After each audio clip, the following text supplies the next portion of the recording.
Benjamin, I'll start with you. It's regarding your delivery of High King's words. I always get excited by how the High King speaks with such purpose. Thanks. It's so poetic, like each word has weight. Even when he exclaims, like that thing that he lets out. I'm glad you brought that up.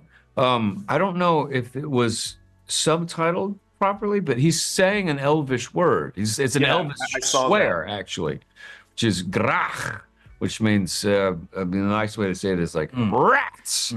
But I appreciate that. And we have a lot of help with dialect and Elvish. And when they use Sindarin or Quenya, like no detail is left unexamined. But also the big question about the elves in general, in my opinion, is how do you carry yourself and speak when you've lived thousands of years? You don't mince your words. Yeah. The words have weight, and it means a lot that you were able to register that. So thank you. Yeah. I was going to actually ask about the casualization process of his words. Is there a science that you've cracked for that, or do you try not to think about it too much, just let it come out in the moment? No, I think that it really it's another tool for depicting where they are in the scene, not unlike how we speak. I'm from Georgia, but I largely grew up in New York City, and kind of the more upset I get, the more Southern I get.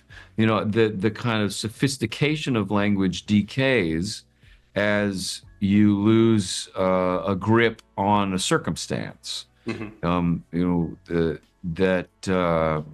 we speak in Elvish, if English is your second language and you're upset, you revert back to the initial language, because that's the language you learn to think in. And those are all tools to illustrate where these characters are at the times that they're there. That's great. There's that line I would pin to my fridge as it relates to a distracted mind, which is, it doesn't take an eagle to see that your thoughts have thrown you far afield. It's so good. Yeah, and it is another kind of beautiful Tolkienian moment. It's the eye of an eagle, which is how he describes how elves see.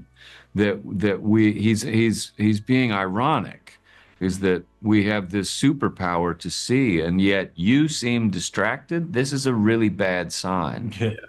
That another great moment is that Celebrimbor forgets his assistant's name. And elves are notorious for their memories. They remember the specifics of thousands of years. And how much trouble is he in if he can't remember his assistant's name? They're all indicative moments that you might miss in passing, but we are, I think, taking great care to make clear. Yeah.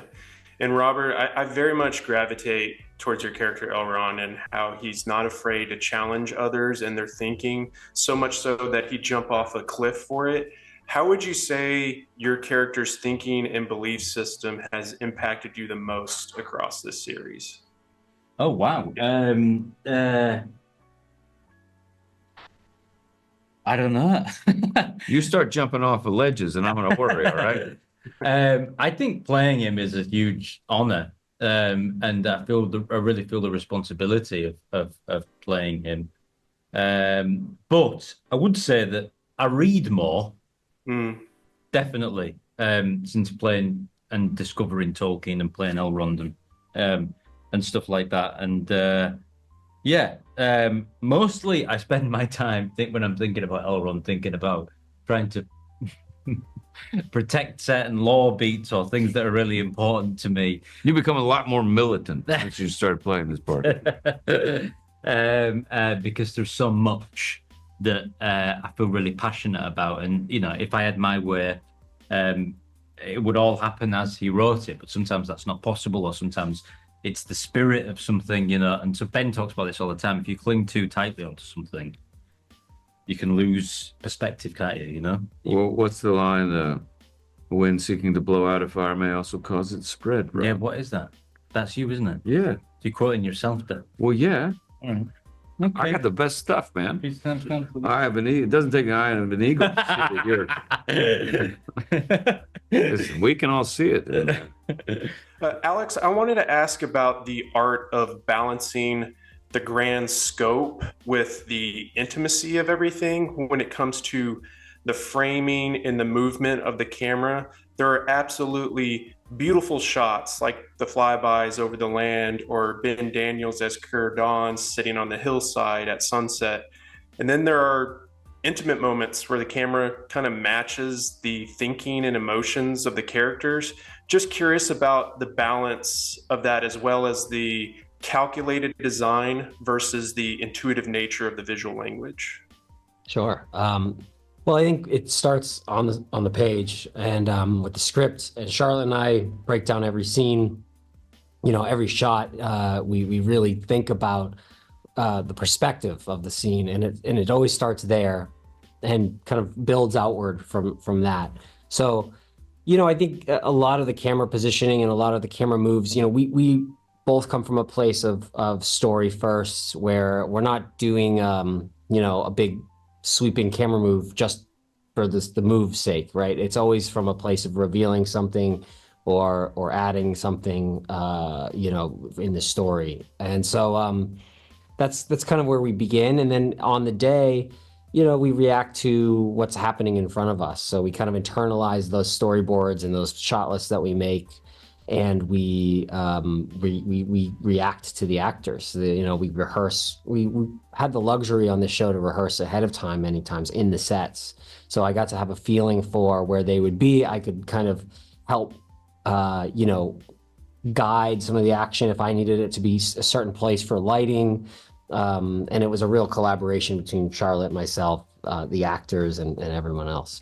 Charlotte, obviously, there's so much to think about when it comes to helming a project like this. As I already stated, there's so much from a visual perspective to speak on, as well as the richness of the spoken language and how poetic it is. There's the character moments, there's the shocking reveals, production design, props, just to name a few. Considering how many plates there are to spin for you among your collaborators, what best helps that keep that rhythm in place so that we can witness all these creative and poetic elements coming together as seamlessly as it does in this series? Well, I try. I mean, I read the scene and I figure out what's the best way to tell the story, but I'm not sure. I think that until I really rehearse with the actors, where I sit down and I see the sets, and because it's all a creative process in layers. Everything is. So it also depends. There are a lot of different kind of scenes. There are the action scenes that you need to break down and storyboard and be very specific about. And then there are more emotional scenes. There's the drama scene, for instance, the scenes between Celebrimbor and Sauron.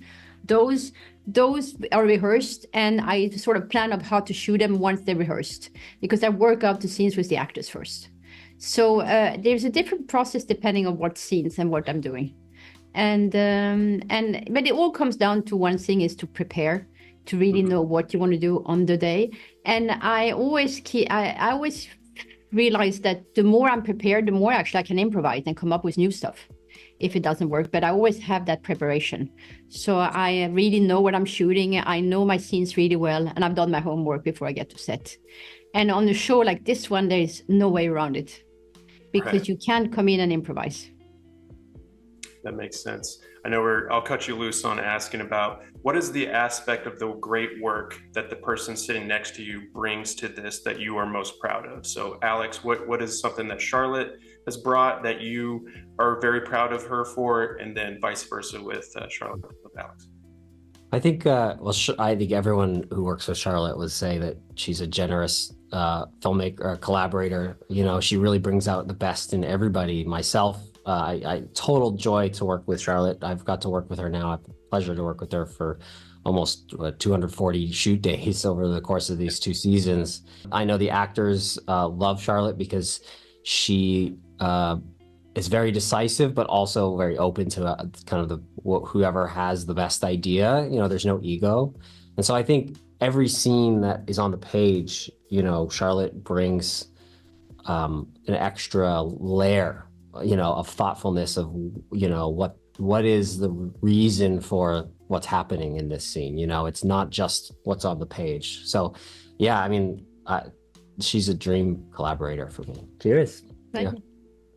And to me, I mean, what I love with Alex, not only is his lighting gorgeous, and he has really good taste in everything.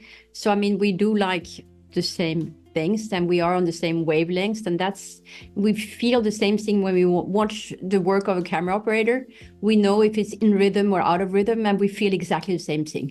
So that's number one. And then there is something else with Alex, that he doesn't look out only for himself, but he does look at, when we often sit together in the same tent, very close to each other when we watch a scene, and we sort of, when I say cut, we sort of look at each other, and usually we've seen the same thing. But sometimes Alex doesn't even, I mean, his lighting could be beautiful, but if it's something that's off with the makeup or a clothes or a performance, he also says that. He doesn't even, so it's a really great collaboration on many levels. Yeah. And that's what makes it so good. You got cameramen or DPs who actually, once the shot is done and the shot looks beautiful and the lighting is right, they don't understand why you're redoing a take. Alec gets it right away, and he said, that performance, I think you could probably improve it. So he says it before even I have time to think about it sometimes. So it's really about collaborating. And then I think that it comes to, on a bigger scale, I think collaborating means that respecting and paying attention to everybody in the crew. They're all there to do a good job. So you can't tell them that this doesn't matter on the day, because sound, I can say we can redo sound later. So unless lighting is, we're really losing lighting, then I'm redo the take for sound. I try to pay attention so that everybody feel like they valued collaborators. Yeah. And that's how you get the best work out of everybody, I think.